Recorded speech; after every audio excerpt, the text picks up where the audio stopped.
My name is Leona Mitchell.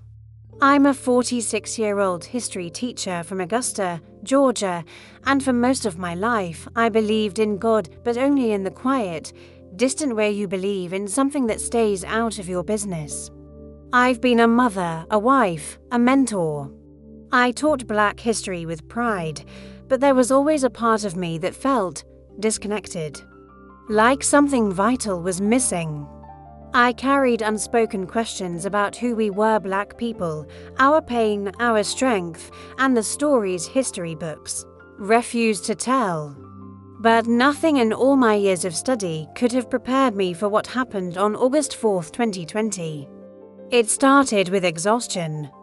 I had been dragging myself through the day's fatigue, clinging to my bones like wet clothes. No test could explain it, and no medication could fix it. That evening, I was sitting on the couch, talking to my husband about the kids' homework, when the world just blinked out. I don't remember falling. I remember leaving. One moment, I was beside him on that couch. The next, I was floating above it, watching my own body slumped over like a rag doll. My husband was calling my name, shaking me. But I couldn't answer. I wasn't in pain. I wasn't scared. There was only this feeling of lightness, like I'd slipped out of a heavy coat I'd worn too long. Then the light came. Not like sunshine, and not like bulbs. This light lived. It pulsed gently through everything around me, warm, golden, full of love. And in that light stood a figure I recognized without question: Jesus. He wasn't the soft-skinned, sad-eyed man from old paintings. He was radiant, his eyes like molten gold, his presence both tender and overwhelming. I couldn't move. I didn't need to. His gaze held me. "Leona," he said, and my name in his voice sounded like music. "I've brought you here for a reason." I fell to my knees, not because I was afraid, but because my soul knew it had just met its creator face to face. "I'm not worthy," I whispered, shaking. Jesus knelt with me, lifted my chin, and looked into my eyes. "Stop saying that," he said gently. "You're not here because of your worth. You're here because of my love. And because it's time for the truth to be told." "What truth?" I asked, my voice trembling. He stood, and with a sweep of his hand, the space around us shimmered and transformed. We were no longer just in light, we were inside something deeper, a story, a history, a revelation. "The truth about where your people come from," he said. "The truth about what the world got wrong."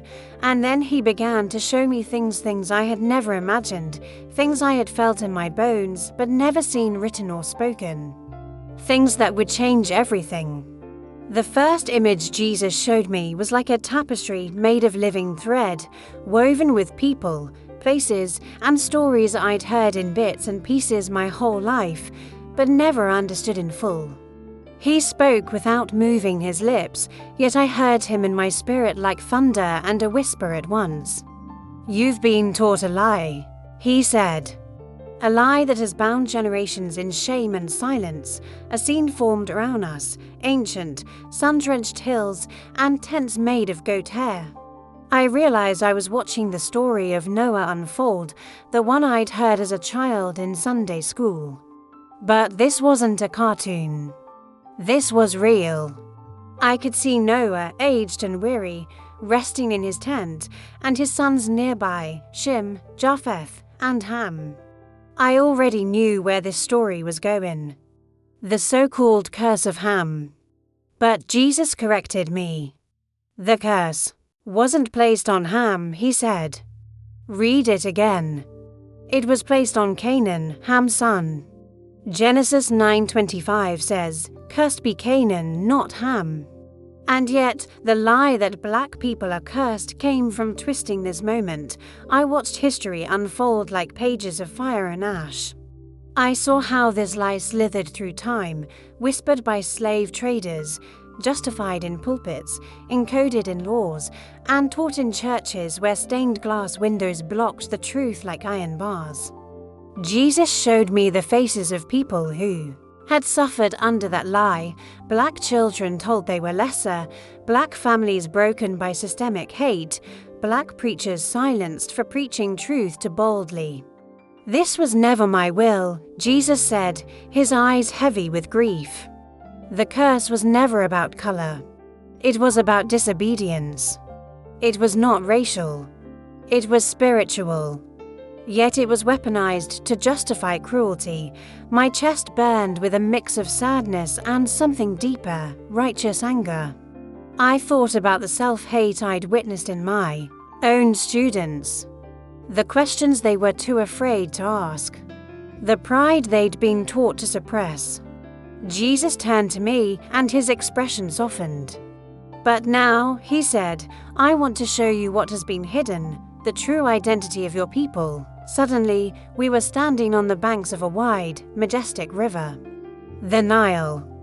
Before me rose a kingdom of carved stone and gold, towering pyramids, temples, people moving with dignity and purpose. Ethiopia.Nubia. Cush. "These are the descendants of Cush," Jesus said. "Ham's son. Not cursed, blessed." Cush means black in the biblical tongue. These people were chosen carriers of wisdom, stewards of my knowledge, and builders of civilizations before Europe had even dreamed of royalty. I was speechless. I'd studied history, or so I thought. But this wasn't in any textbook. These were not godless pagans, he continued. These were my image bearers, thinkers, astronomers, priests, queens, prophets. Their temples pointed to the heavens. Long before anyone else mapped the stars, he showed me Queen Amanirenas, her armor shining in the sun, defending her people with courage and grace. Then Queen Makeda, the Queen of Sheba, journeying to meet King Solomon, carrying gifts and questions. These were not women of shame. They were matriarchs of prophecy. "You come from them," Jesus said. The weight of that truth made me collapse in tears. For so long, I whispered, "We've been told we're a footnote, a tragedy, a curse." "No," Jesus said, and his voice rang like a bell. "You are foundation. You are promise. You are a chosen vessel of endurance and strength." I felt something shift in me, something I didn't even know needed healing. Generations of grief cracking open to let light pour in. "You were never forgotten," he said. "But your truth was buried. It is time to dig it out." Jesus walked with me across time and memory. We moved not through roads, but through rivers of living history, winding currents made of light and sound, truth and soul. "You've seen the lies," he said. "Now let me show you the legacy they tried to bury." We entered a great hall made of stars and earth. It pulsed with drums, incense, and fire. It smelled of soil after rain and echoed with voices singing in ancient dialects. I saw my ancestors not as broken slaves, but as glowing beings wrapped in cloths of indigo and gold. Their eyes held galaxies. Their hands carried history. "These are the ones who remembered," Jesus said. I saw women, gathered around flames, humming songs passed down from mothers. I saw elders blessing children with water, oil, and prayer. I saw rituals, dances, circles, instruments made of carved wood and stretched skin, each movement filled with purpose, rhythm, and reverence. People called this pagan, I whispered, ashamed of how I had once questioned it too. Jesus touched my hand. The pure parts of African spirituality were never rebellion. They were remembrance, connection, worship. He showed me the altars that weren't to idols, but to memory of those who came before, who fought, who prayed, who hoped. "To honor your ancestors is not to worship them," he explained. It is to recognize the thread of my work flowing through generations. I saw a grandmother kneeling in the dirt, tears falling as she prayed silently beside her field. She was worshipping me, Jesus said. Not in a church, not in a temple, but in the soil where I placed her. Goosebumps raced across my skin. But what about the pain? I asked, my voice cracking. What about the chains? The slave ships? The whips? The loss? Jesus turned to me, and for the first time, I saw his eyes fill with tears. Leona, the pain was not my doing. It was man's rebellion, his greed, his thirst for control. But even in that horror, I never left my people. We were standing on the deck of a slave ship now, and I could feel the moans and prayers vibrating through the wood beneath my feet. Jesus placed his hand on my chest, and suddenly I could feel what they felt, the crushing weight, the disorientation, the unspeakable ache. But underneath all that, there was a light. They sang, I said in awe. Even in the darkness, they sang, they carried me in chains, Jesus said. My spirit, my hope, my song. They remembered me when the world forgot them. They held on to me when the world called them property. And because of them, I will restore. Then I saw flashes of movements through time, Harriet Tubman gripping the lantern, eyes blazing with purpose. Frederick Douglass writing by candlelight. Martin Luther King Jr. standing with arms wide, voice trembling with sacred thunder. They were not political leaders, Jesus said. They were prophets. We moved again, and I saw a young boy in modern times, sitting in a classroom, skin dark, head bowed, eyes unsure. A teacher placed a hand on his shoulder and whispered something in his ear. His shoulders straightened. His chin lifted. That boy will preach to nations one day, Jesus said. A wave of emotion crashed over me. My people have suffered, Jesus said, but they are not victims. They are vessels of awakening. I wanted to scream, to dance, to cry, to run through the streets shouting what I had seen. But Jesus looked at me, serious now. Leona, this truth comes with responsibility. You must carry it back. You must share it, even if they don't want to hear it. Will they believe me? I asked. Some will. Some won't. But the ones who feel that spark, the ones who carry the same questions you once did, they will know this is truth. He held out his hand again. There is more I must show you. The end of the story is not sorrow. It is return. Jesus led me one final time through a veil of light so pure I could hardly breathe. And then I saw it. A vision of the future. It was like standing on a mountaintop and watching eternity unfold. I saw cities shaking, nations trembling, people from every background, black, white, brown, young, old, raising their voices in fear and in faith. Then he showed me a sea of people dressed in radiant white, standing hand in hand. I recognized some of them, names I'd read in history books, faces I'd seen in old photos. But most were ordinary people, farmers, nurses, single mothers, teenagers, all glowing with the same light. They are the ones who endured, Jesus said.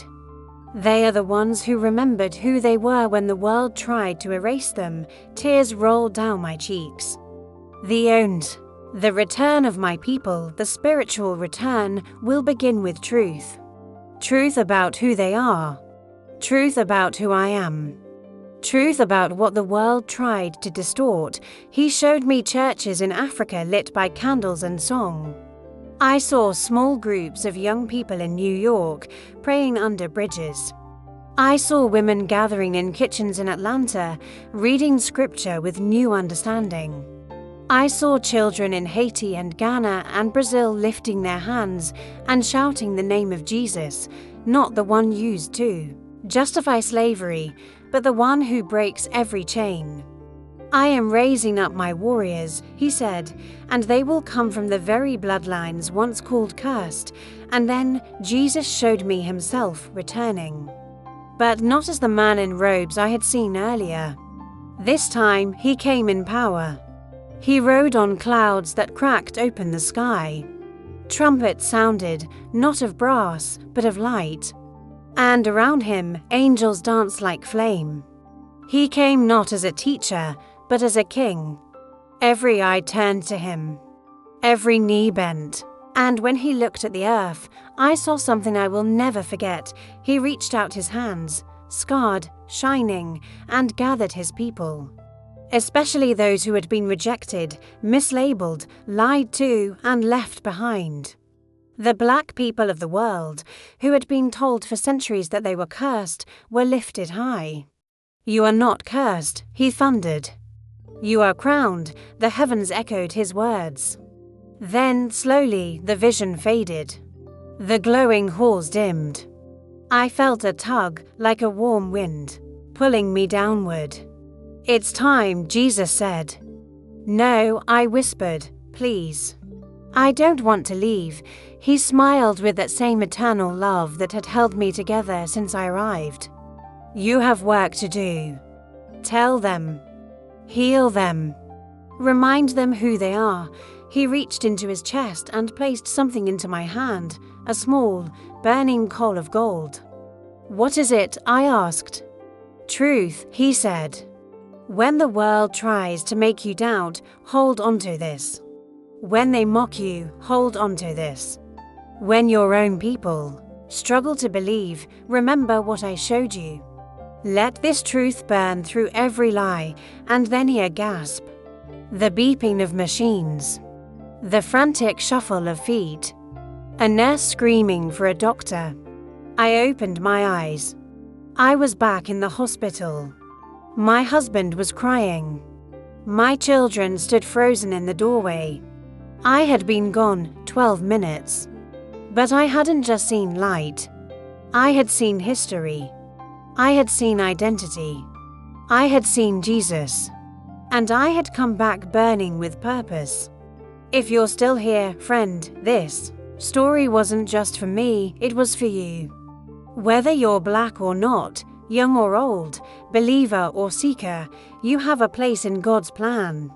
If you felt something stir in your chest, something warm, something true, don't ignore it. Subscribe to this channel for more testimonies like this. Leave a comment below saying God is great and where you're from. I want to pray for you. And if this story touched your heart, share it with someone you love and want to bless. The truth is rising, and together we rise with it.